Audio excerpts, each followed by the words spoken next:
Isaiah 6, verses 1 to 8. In the year that King Uzziah died, I saw the Lord, high and exalted, seated on a throne, and the train of his robe filled the temple. Above him were seraphim, each with 6 wings. With 2 wings they covered their faces, with 2 they covered their feet, and with 2 they were flying. And they were calling to one another, Holy, holy, holy is the Lord Almighty. The whole earth is full of his glory. At the sound of their voices, the doorposts and thresholds shook, and the temple was filled with smoke. Woe to me, I cried. I am ruined, for I am a man of unclean lips, and I live among a people of unclean lips, and my eyes have seen the King, the Lord Almighty. Then one of the seraphim flew to me with a live coal in his hand, which he had taken with tongs from the altar. With it he touched my mouth and said, See, this has touched your lips, your guilt is taken away and your sin atoned for. Then I heard the voice of the Lord saying, Whom shall I send, and who will go for us? And I said, Here I am, send me. In today's passage, Isaiah is worshipping in the temple, the same temple he has likely worshipped in countless times before. Only this time it's different. This time, he gets a glimpse of what's been going on behind the scenes all along.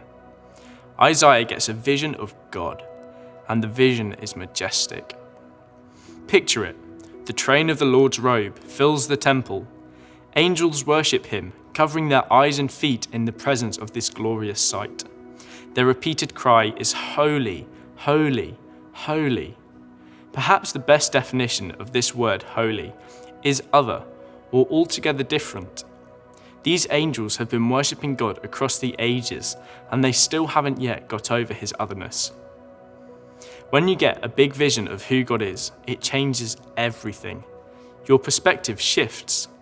Things you've held in high esteem, things even that you've built your life around, suddenly seem small, insignificant, and unworthy in comparison. When Isaiah sees God as he really is, he sees himself as he really is. He realizes that he's not the center of the universe at all.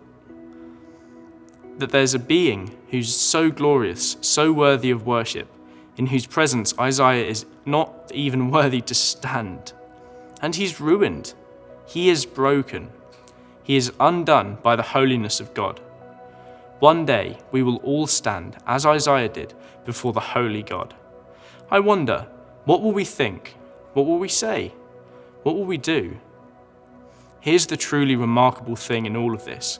When Isaiah gained this true perspective of God and of himself, he found that God was not only utterly glorious and unspeakably holy, but also unimaginably kind. The God who is so holy, so other, has compassion for us. He cares for us. He says to Isaiah, Your guilt is taken away and your sin atoned for. He says that to you too. If you are a follower of Jesus, your guilt is removed. Your sin is paid for in full. Our God is worthy of worship for who he is and for what he has done. Nothing and no one else comes close to him. So we worship, simply because he is worthy. And if we refuse, Jesus says elsewhere that even the rocks will stop being rocks and will start to worship him too. Have you had a big vision of who God is? Ask the Holy Spirit to speak to you and show you.